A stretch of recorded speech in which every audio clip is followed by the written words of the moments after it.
죽은 사람도 투표한 걸로 나온다. 네바다주에서만 3062명이 안 맞았다. 다음 주 전략을 또 짜놓고 주말을 보내야 되겠죠? 1차적으로 하락을 하고 끝냈지만 2차적인 하락세가 나타난 건 이건 이야기가 다르다는 겁니다. 왜? 여러분 안녕하세요. 자, 이번 주 마지막 날 금요일입니다. 그래도 이번 주 시장은 이번 주 내내 월요일부터 목요일까지 좋았는데 이제 오늘 또 좋게 출발할 수 있었는데 이 미국 대선 또 향방에 또다시 이제 안개가 끼기 시작하면서 주가가 급격히 이제 떨어지면서 마감이 됐죠. 화면을 보시면서 좀 말씀을 드리겠습니다. 오늘 뉴스 플로우 나온 것들도 다들 보셨겠지만 다시 한번 보고요. 그 다음에 다음 주 전략을 또 짜놓고 주말을 보내야 되겠죠. 자, 현재 이제 코스닥 지수를 이제 보게 되면 오전 8시 반에 이 트럼프 대통령의 그 기자회견이 있었죠. 성명 발표가 있었습니다. 성명 발표. 그 성명 발표의 내용은 여러분들 다들 보셨겠지만 미국장이 일단 급등으로 출발했기 때문에 오늘 우리 시장도 추가적으로 더 좋을 수 있겠구나라고 기대를 하고 있었던 상황인데 일단 장전에 트럼프 대통령이 나와서 결국에는 이제 불복 시사를 한 거죠. 그러니까 문제가 있다. 그리고 이제 소송을 걸 거다라고 이야기를 했습니다. 그렇기 때문에 일단 기본적으로 바이든이 확정은 아니지만 이제 바이든으로 지금 이제 표가 기울고 있는 상황에서 트럼프 대통령이 이제 모든 걸 올스톱 시킨다. 소송전에 들어간다라고 예고를 했죠. 예고를 했기 때문에 일단 기본적으로 장 출발 후에도 주가가 하락세가 나올 수밖에 없었던 이제 여건이었다 이렇게 볼 수 있고요. 어제 미국장의 상승분도 오늘 미국장은 다 반납하지 않을까 싶은 생각이 듭니다. 제가 봤을 때도. 왜냐면 이제 시장에서 제일 싫어하는 거 여러분들 아시죠? 시장에서 제일 싫어하는 건 악재보다 더 싫어하는 게 불확실성이거든요. 그래서 기본적으로 투자자 입장에서 보게 되면 소송전으로 가게 되면 당장에는 대통령이 누가 되는지 모르잖아요. 모르면 일단 기본적으로 트럼프가 되면 트럼프와 관련된 섹터들을 매수가 들어가고 바이든이 되면 바이든과 관련된 섹터를 매수가 들어가야 되는데 누가 될지 모르는 상황이면 돈을 많이 굴리는 이런 헤지펀드들 같은 경우에는 일단 기본적으로 불확실성이 있으면은 일단 기본적으로 현금화를 합니다. 아무데도 베팅을 안 한다는 거죠. 어느 정도 윤곽이 드러나기 전까지는. 법정 소송으로 가고 투표 개표가 올스톱이 된다고 하면은 일단 기본적으로 시간이 걸린다 이렇게 갈 수밖에 없는 상황이기 때문에 그동안에는 시장에 또 소강 상태를 볼 수가 있죠. 누가 대통령이 되든 그게 중요한 게 아니라 이런 누가 대통령이 되는지를 모르는 상황이 오히려 더 위험한 국면이다 이렇게 보시면 될 것 같아요. 그래서 이제 오전에 이렇게 나왔고요. 그리고 1차 하락 이후에 2차 하락세가 나오잖아요. 2차 하락세 나왔었을 때가 일단 기본적으로 1차 하락 나온 거는 일단 트럼프의 트럼프는 이제 나는 소송으로 갈 거다라고 하지만 그래도 어떻게 이제 투표 결과를 뒤집을 수 있겠냐라는 인식이 깔려 있는 거죠. 그렇기 때문에 1차적으로 하락을 하고 끝냈지만 2차적인 하락세가 나타난 건 이건 이야기가 다르다는 겁니다. 왜?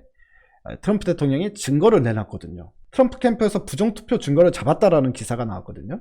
네바다 3062명 주소가 틀리다라는 주소가 나왔습니다. 그래서 오늘 법무법인이 우편투표 유권자 주소를 대조해 보니까 네바다주에서만 3062명이 안 맞았다.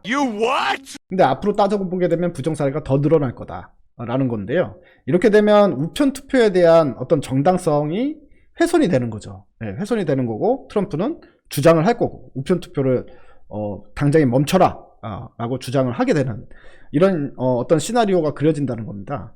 그렇기 때문에 이제 주가가 오후에 이 기사가 나온 다음에 한 차례 다시 급락이 나타났는데요. 이 급락은 우리나라만의 상황이 아니었고 미국 나스닥 선물까지도 같이 급락이 나타나는 현상이 나타났습니다. 자, 그래서 이제 보면 우편 투표에 대해서 이제 관심들이 많아질 수밖에 없는 거잖아요. 우편 투표에 관련된 또 기사 이것도 보게 되면 죽은 사람도 투표한 걸로 나온다라는 부분입니다. 트럼프가 우편 투표를 사기라고 하는 이유. 그래서 지금 현재 트럼프 대통령 사기라고 맹비난을 하고 있는 상황인데 대부분의 서명이 대조가 잘못 배송된 다수 조작 소지가 다분하다. 그래서 소송전 가게 되면 미국 대법에서 트럼프 손을 들어줄 가능성이 크다. 선거인단 확정 전에 재검표 분쟁 못 끝내면 트럼프가 잔류하는 현상도 나타날 수 있다. 이런 이야기들이 나오고 있는데요. 이거를 이제 보게 되면 코로나 때문에 우편 투표가 급증했고 이 코로나 때문에 또 우편 투표를 주 당국에서 일일이 유권자들한테 전화하면서 또는 우편을 보냈다 그래요. 웬만하면 직접 현장에 나가지 말고 우편 투표를 해라라고 권장을 했다고 합니다. 건정을 해가지고 1억 명 이상이 지금 우편 투표를 통해서 투표를 했는데요. 이게 사장되는 것도 문제입니다. 사장되는 것도 문제인데 이 우편 투표 안에서 실질적으로 관리가 잘 안 된다고 해요. 예.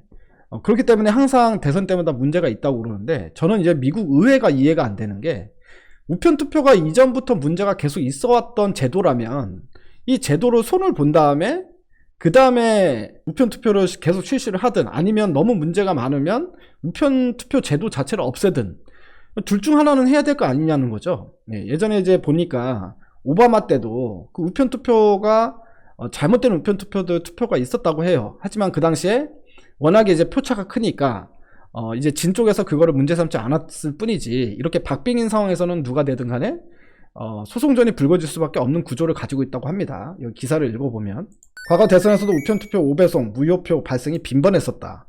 근데 이제 소중한 국민들이, 유권자들이 소중한 한 표를 행사를 했는데 대부분이 사표가 될 정도면 이거는 이제 제도에 문제가 있다라는 거 아니겠습니까? 뭐 저희가 이제 뭐 제도 이야기를 하니까 좀 답답한 상황이 되긴 하는데요. 그래서 이제 2월 18일까지 선거인단 구성을 못하게 되면 의회가 선출. 제가 이제 라이브 방송에서 말씀드렸다시피 11월 3일날 했던 투표는 직접 대통령을 뽑는 대통령 선거가 아니라요, 선거인단을 뽑는 선거였어요.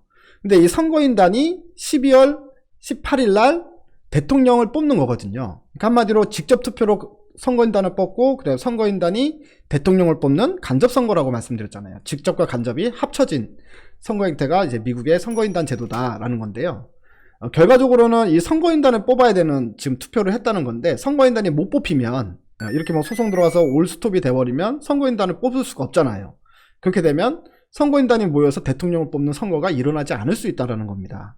그래서 이제 그런 어떤 우려감까지 지금 나오고 있는 상황이다, 이렇게 보시면 되거든요. 그래서 12월 8일까지 이 법적 다툼이 어떻게든 마무리돼야 된다는 거죠. 마무리가 안 될 가능성이 상당히 높은데, 그렇게 되면 12월 14일까지 선거인단을 구성하지 못한 상황이 발생할 수 있고, 판정 권한은 누가 갖는지는 각 주 법에 따라 다르고, 민주당 소속 주지사가 제출한 선거인단 명부를 공화당 주의회가 거부하거나 선거인단 명부가 2개 제출되는 상황이 벌어질 수도 있다고 합니다. 그러니까 이렇게 되면 또다시 법적 다툼이 또 일어난다는 거죠. 그러면 상당히 장기간 동안에 대통령이 누가 됐는지를 알 수 없는, 이미 투표는 했는데 대통령이 누가 될지는 알 수 없는 이런 초유의 사태가 발생될 가능성이 있다 라는 게 지금 현재 상황인 것 같습니다. 지금 현재 바이든도 조지아에서 트럼프와 1700표 차로 거의 동률을 이뤘다고 합니다. 그런데 개표 99%인데 나머지 1%를 납두고 지금 개표가 중단된 상황이 발생됐다, 뭐 이런 이제 기사도 나오고 있습니다. 뭐 어쨌든 이게 조금 이제 소용돌이에 좀 휘말릴 것 같은데요. 저희가 봤을 때는 이제 오늘이 금요일이기 때문에 주말 동안에 이 선거와 관련해 가지고 지금 어떤 식의 이야기가 나오는지가 다음 주 시장에 가장 큰 변수가 될 것 같고요. 다음 주 시장에 가장 큰 이슈가 될 것 같다 싶은 생각이 들고요. 그렇기 때문에 여러분들 지금 현재는 다음 주 시장이 어떻게 될까라는 거를 지금 판단하기보다는 일요일까지, 적어도 일요일 또는 월요일 새벽 아침까지 미국 쪽에서 나오는 소식들을 좀 보고, 이게 완전히 이제 안개 속에서 이게 어느 정도 명확한 그림이 안 그려진다고 하면 시장은 또다시 보수적으로 봐야 될 가능성이 크다, 이렇게 보여집니다. 아무튼 이번 주 다들 고생 많으셨고요. 그래도 이번 주는 오늘만 빼고는 그래도 한 주 강할 시장이 흘러가서 여러분들 기분 좋으신 분들 많으실 것 같은데, 기분 좋게 외식도 좀 하시고, 코로나라서 좀 그런가?